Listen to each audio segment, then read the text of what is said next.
রাজ্যের স্বাস্থ্য বিভাগ বা পুলিশ এইডস নিয়ে এখনো কোনো ধরনের জোন ঘোষণা করেনি। অথচ ধুবড়ীতে এই মুহূর্তে ভয়ঙ্কর হয়ে উঠেছে এইডস। 150 জনেরও বেশি এইডস আক্রান্তকে শনাক্ত করা হয়েছে ধুবড়ীতে।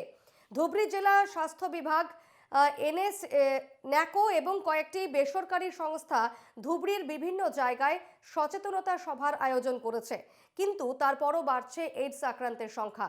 বিষয়টি স্পষ্ট করেছেন ধুবড়ীর এইডস নিয়ন্ত্রণের দায়িত্বে থাকা ডক্টর মৃধা সোনোয়ার হোসেন। বিস্তারিত জানবো, আমাদের সঙ্গে টেলিফোনে রয়েছেন প্রতিনিধি রাজীব শর্মা। রাজীব, ধুবড়ীতে এইডস আক্রান্তের সংখ্যা ক্রমশ বাড়ছে, প্রশাসনের তরফে কি ব্যবস্থা নেওয়া হলো? দেখো দীপনা, কয়েকদিন থেকে এই খবর আসছিল যে ধুবড়ীতে এইডস আক্রান্তের সংখ্যা ক্রমান্বয়ে বৃদ্ধি হয়েছে। আর শুধু এইডস এর সংখ্যা ক্রমান্বয়ে বৃদ্ধি পেয়েছে এই বিষয়টার সঙ্গে আরেকটা বিষয় ক্রমান্বয়ে জড়িত হয়েছে, তা হচ্ছে ড্রাগসের যা আহ, ক্রমশ যা ড্রাগসের প্রতি যে আসক্ততা, সেই আসক্ততা যা যুব সমাজে বাড়ছেন তার প্রতিও কিন্তু লক্ষ্য রেখে বিভিন্ন ধরনের অভিযান ইতিমধ্যেই আরক্ষী প্রশাসন বা জেলা প্রশাসন থেকে করা হয়েছে। কিন্তু উপলক্ষেও দেখা যাচ্ছে যে ধুবড়ীতে এইডস এর যে সংক্রমণের সংখ্যা, সেই সংক্রমণের সংখ্যা কিন্তু বেড়ে যাচ্ছে।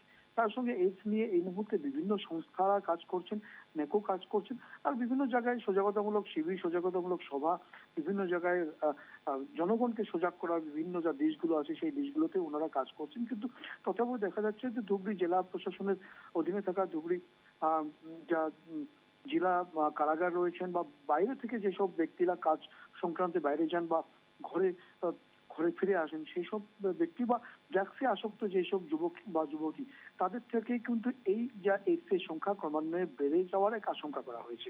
আর এই নিয়ে যথেষ্ট গুরুত্ব আরোপ করেছেন জেলা প্রশাসন বা ধুবড়ী আরক্ষী প্রশাসন। আর বিভিন্ন জায়গায় বিভিন্ন ধরনের ওনারা সজাগতামূলক অনুষ্ঠান ইতিমধ্যে হাতে নিয়েছেন। আর যেহেতু সামনে 1 তারিখে ড্রাগস ডে হিসেবে পালন করবে গোটা জেলা, সেই সংক্রান্তে কিন্তু সেদিন জেলা প্রশাসনের স্বাস্থ্য বিভাগ থেকে আমাদেরকে জানানো হবে যে এই বিষয়টার উপরেই আসলে এক প্রেস মিট ওনারা রাখবেন। আর বিভিন্ন ধরনের যে ডাটাগুলো রয়েছেন বা কি কি মেজার আসলে নেওয়া হয়েছে ধুবড়ির ক্ষেত্রে বিশেষ করে, কারণ ধুবড়িতে এর পূর্বেও এনকেটিভির পর্দায় কিন্তু আমরা এই যে খবর, এই খবর কিন্তু বিস্তারিতভাবে দেখিয়েছি।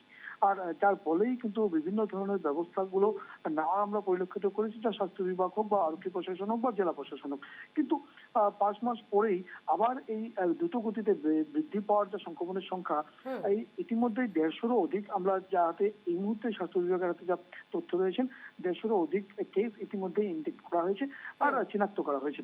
আর তার সঙ্গে বিভিন্ন জায়গায় পরীক্ষামূলক যা ব্যবস্থাগুলো নেওয়া হয়েছে, বিভিন্ন যা সংস্থাগুলো রয়েছে যা নাকি এইডস কন্ট্রোল নিয়ে কাজ করে, ওনাদেরকেও এই প্রাথমিক পর্যায়ে ওনাদেরকে পরীক্ষা করার যা দায়িত্ব, এই দায়িত্ব অর্পণ করা হয়েছে। বাইরে থেকে যেসব বেশ। লোক ঢুকছেন ভিতরে, তাদেরকেও কিন্তু পরীক্ষামূলক যা ব্যবস্থা, এই ব্যবস্থা নেওয়া হয়েছে। কিন্তু উদ্বেগজনক বিষয়টা হলো যে এই যে বর্ধিত সংখ্যা, এই বর্ধিত সংখ্যা যাতে এর উপরে যেতে আর যেতে না পারে, তার প্রতি কিন্তু লক্ষ্য রেখে জেলা প্রশাসন ব্যবস্থা নেওয়া খুবই উচিত। বেশ, এদিকে কিন্তু নজর রেখো আপাতত। ধন্যবাদ রাজীব।